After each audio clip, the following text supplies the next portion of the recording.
You think your money is safe. You think it's in a bank. You think it's protected by the government. That's what most people believe. It's not true. Here's what actually happens. The numbers on your screen are not money. They are a promise. And that promise depends on a complex, fragile, global system of servers and cables working perfectly, 24 hours a day.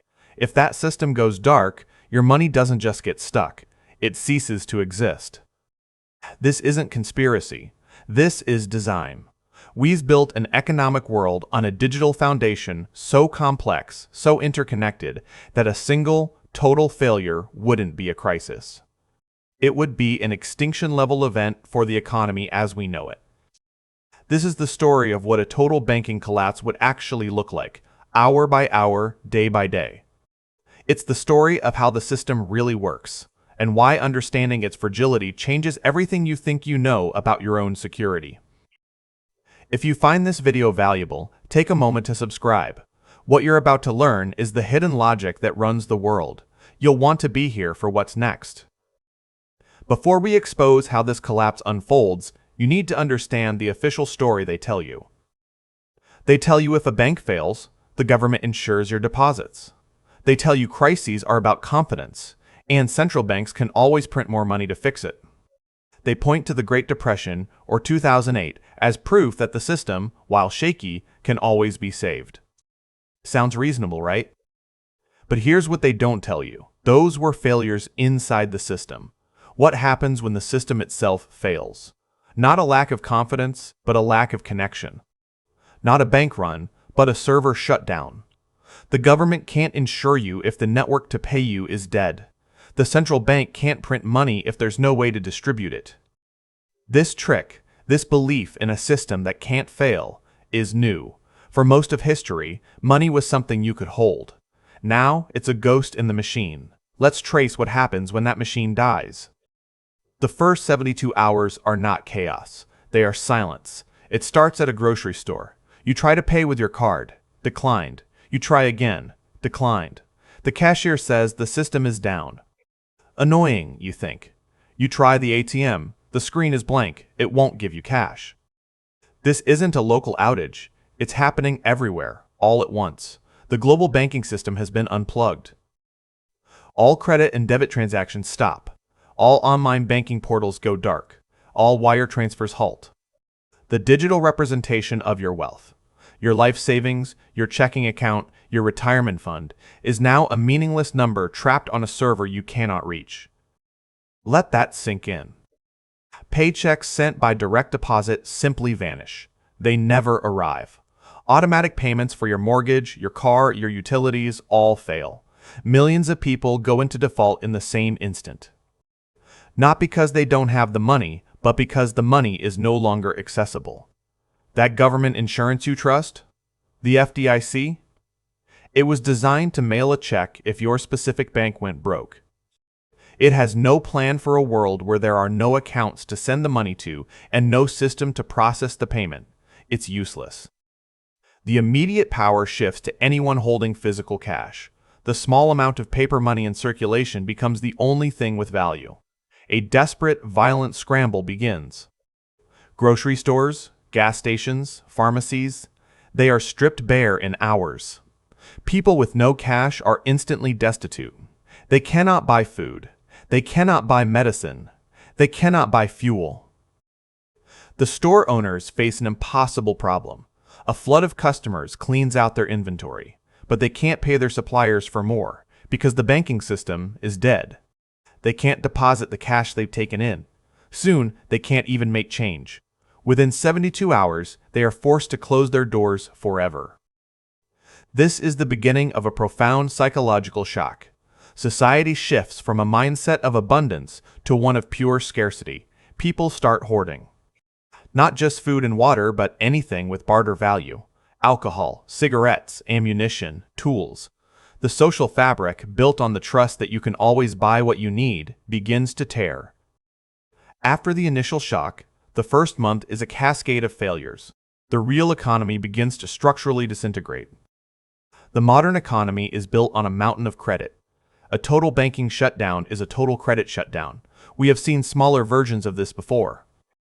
During the 2008 financial crisis, a crisis of confidence and bad debt, U.S. unemployment hit 10%. During the Great Depression, a crisis of liquidity and deflation, it hit 25%. But this is not a crisis of confidence. This is a crisis of infrastructure. It is the annihilation of the system itself. Every business in the country relies on credit to operate.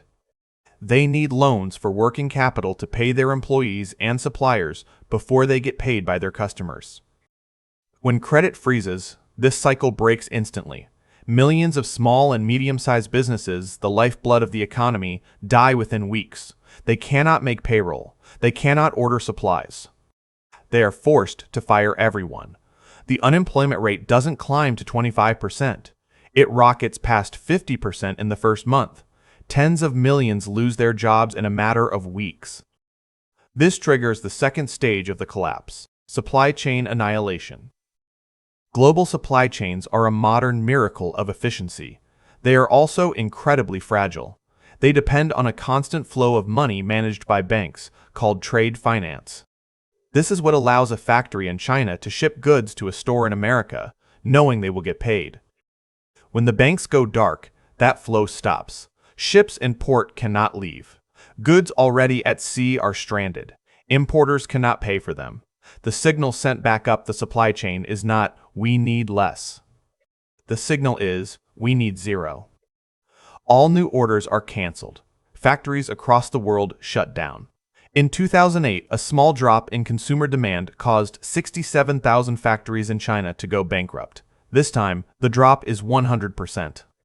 The bankruptcy wave is global. Our entire system is built on just-in-time delivery.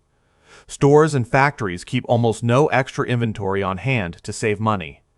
This efficiency becomes a fatal weakness. Without buffer stocks, the shutdown of factories translates almost immediately into shortages of everything, not just iPhones and sneakers, food, medicine, fuel, spare parts for the power grid. Society is not just unemployed, it is now starving and sick in the dark. In the first year, governments try to fight back, and they fail. The historical playbook for this is President Franklin D. Roosevelt's bank holiday of 1933. Amidst a wave of bank runs, he shut down the entire system for a week. But here's the crucial difference. In 1933, the problem was confidence. The banking infrastructure, though old, still worked. Examiners could physically go into banks, check their books, and declare them safe to reopen. FDR then used the radio to restore public trust. When the good banks reopened, people lined up to put their money back in. A modern government would try the same thing. They would declare a state of emergency. They would likely impose martial law to stop the riots and looting. But they cannot solve the fundamental problem. The problem is not that people lack confidence in the banks. The problem is that the banks are operationally dead. There are no books to check. There are no systems to turn back on.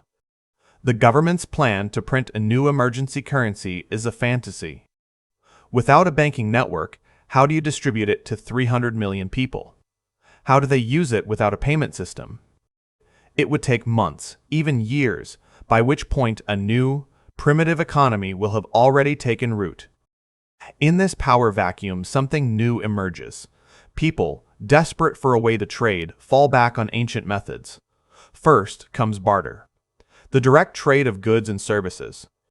But barter is brutally inefficient. You have to find someone who has what you want and wants what you have. It cannot support a complex society. So, communities start to create their own money. This happened in the Great Depression. It happened in Argentina's 2001 collapse. Towns, and even groups of businesses, start printing their own paper, scrip. It's a temporary solution, a local IOU system built on trust. But in this landscape, a new power rises, one with more resources and more control than any local community, the megacorporation. Think of a massive agricultural company that controls food production, or an energy giant that controls fuel. To keep their own operations running, they start paying their workers not in dead dollars, but in their own corporate scrip. A currency backed not by a failed government, but by something real and tangible, a bushel of wheat or a gallon of gasoline. This corporate scrip would be seen as far more trustworthy than anything else. It would quickly become the dominant money in its region. To survive, smaller businesses and individuals would be forced into the corporation's economic system. This isn't just a new currency, it's a new form of society. The company town of the 19th century is reborn on a massive scale. A single corporation now controls the jobs, the food, and the money. It becomes a private government, a form of corporate neo-feudalism born from the ashes of the old world. So we have a clear pattern of collapse, a sequence. First, transactional paralysis. The system unplugs. Digital money vanishes. Second, economic disintegration. Credit freezes. Businesses die. Supply chains break. Third, social fracture. Scarcity and fear destroy trust. Riots and violence become common. Fourth, state failure. The government's emergency tools are useless against an infrastructure collapse. Fifth, primitive reorganization. Society regroups around barter, local scrip, and finally, corporate-controlled economies. Here's what should terrify you. Our modern system is uniquely designed to make this pattern faster and more brutal than ever before. Two forces are at work: digital dependency and just-in-time efficiency. Our entire economy rests on a single point of failure: the digital payment network. And our relentless pursuit of efficiency has removed all the buffers, all the shock absorbers that could have softened the blow. Our greatest strengths have become our most fatal vulnerabilities. But what about the lifeboat? What about Bitcoin? Many believe decentralized cryptocurrencies were designed for this exact scenario, a hedge against the failure of governments and banks. But the reality is a harsh one. First, in times of crisis, Bitcoin has historically acted like a speculative tech stock, not a safe haven like gold. When markets panic, people sell risky assets. They don't buy them. The value would likely plummet. Second, and most critically, the entire crypto ecosystem depends on the very infrastructure that has just collapsed. It needs a functioning internet. It needs a stable electricity grid. Without reliable power and connectivity, your digital wallet is just as inaccessible as your online bank account. Crypto is not a lifeboat. It's a luxury suite on the Titanic.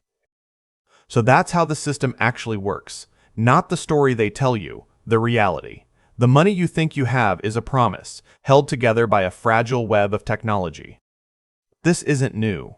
For centuries, power has been held by those who control the ledger, who control the medium of exchange. Different names, different technology, same mechanism. The system depends on most people not understanding this. Financial education is resistance. Economic history is a weapon. When you know the trick, you're harder to manipulate. The lesson isn't paranoia, it's awareness. Your true wealth is not the number on a screen. It's in your skills, your community, and your understanding of how the world really works. History doesn't repeat, but if you don't understand it, it will crush you all the same.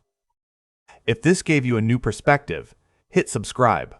The patterns that brought us here are still running, and I'll show you where to look.